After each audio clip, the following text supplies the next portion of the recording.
దేవుని అతి శ్రేష్టమైన నామమునకు మహిమ ఘనత ప్రభావములు కలుగును గాక. వీక్షిస్తున్న మీ అందరికీ కూడా మన ప్రభువైన యేసుక్రీస్తు నామములో శుభాభివందనాలు తెలియజేస్తున్నాను. ఈరోజు మన దేవుని వాగ్దానం మొదటి సమూయేలు గ్రంథం 12వ అధ్యాయము 22వ వచనం. తన ఘనమైన నామము నిమిత్తము ఆయన తన జనులను విడనాడడు. ప్రియమైనటువంటి దేవుని సంగమా, నిన్ను ఎన్నడూ విడువను ఎడబాయను అని వాగ్దానం చేశాడు. ఈ మాట ఎవరితో ప్రభు చెప్తున్నాడంటే ప్రజలందరితోటి కాదండి, తన జనులు అనుంది బైబిల్లో. తన జనులు ఎవరంటే ప్రభువుని నోటితో ఒప్పుకొని హృదయముతో అంగీకరించి సొంత రక్షకునిగా అంగీకరించి బాప్టిజం తీసుకున్న ప్రతి ఒక్కరూ ఆయన సొత్తైన ప్రజలు. ఆ ప్రజలతో ప్రభు అంటాడు, మీకు పెట్టబడిన నామం అది ఘనమైన నామం. మీరు యేసయ్య బిడ్డలు అని, దేవుని పిల్లలు అని మీకు పేర్లు పెట్టబడుతున్నాయి. ఆ పేర్లు చాలా ఘనమైనవి. ఒక నాయకుని పేరు పెడితే ఆ నాయకుడు మృతి చెందితే ఆ పేరుకి అంతగా వాల్యూ ఉండదు. కానీ నీకు పెట్టబడిన పేరు శాశ్వతంగా ఉండగలిగితే దానికి విలువ ఉంటుంది. కనుక దేవుడు ఎల్లవేళలా ఉండేవాడు, ఆది అంతమై ఉన్నవాడు, మార్పు లేనివాడు, శాశ్వతమైనవాడు. కాబట్టి అంతటి ఘనమైన నామము తన బిడ్డలకు దేవుడు పెట్టాడు. ఆ నామాన్ని అవమానపరచనీయడు.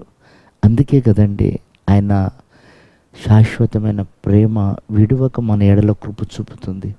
మంచివారమని కాదు, బుద్ధిమంతులమని కాదు, భక్తిపరులమని కాదు, లేదా యోగ్యులమని అంతకంటే కాదు.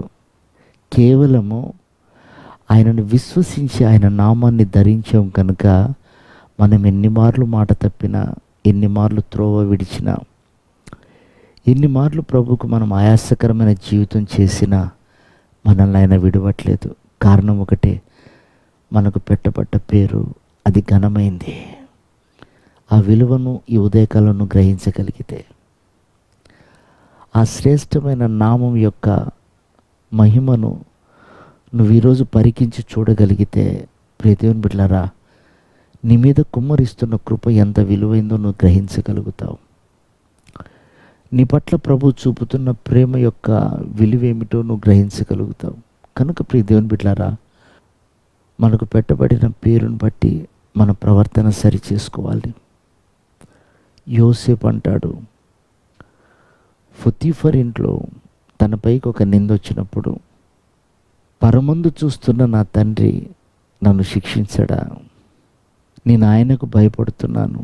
ఆ నామం గొప్ప నామం, ఆ నామం పరిశుద్ధమైన నామం అని ఆ శోధనకి గురి కాకుండా తప్పించబడ్డాడు.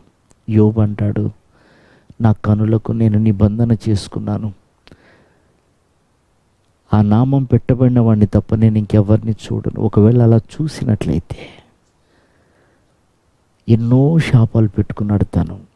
నేను ఇలా అయిపోవాలి, అలా అయిపోవాలి, నా కుటుంబం ఇలా అవ్వాలి, నా భార్య పొరులు పాలవ్వాలి అని ఇలా ఎన్నో అనుకున్నాడు. కనుక ప్రియమైన వారలారా, ఆయన నామము మనం ధరించినప్పుడు దయ్యాలు పారిపోతాయని, శక్తి విడుదలవుతుందని, దేవుడు మహిమపరచబడతాడని ఎన్నో మాటలు రాయబడున్నాయి. కనుక ఆయన నామాన్ని ఘనపరుస్తాం, ఆయన నామానికి విలువిద్దాం. ఆయన శాశ్వతమైన నామం కలిగిన రాజ్యానికి మనం యోగ్యులుగా మార్చబడతాం. అట్టి కృప ప్రభు మనందరికీ దయచేయును గాక. ఆమేన్.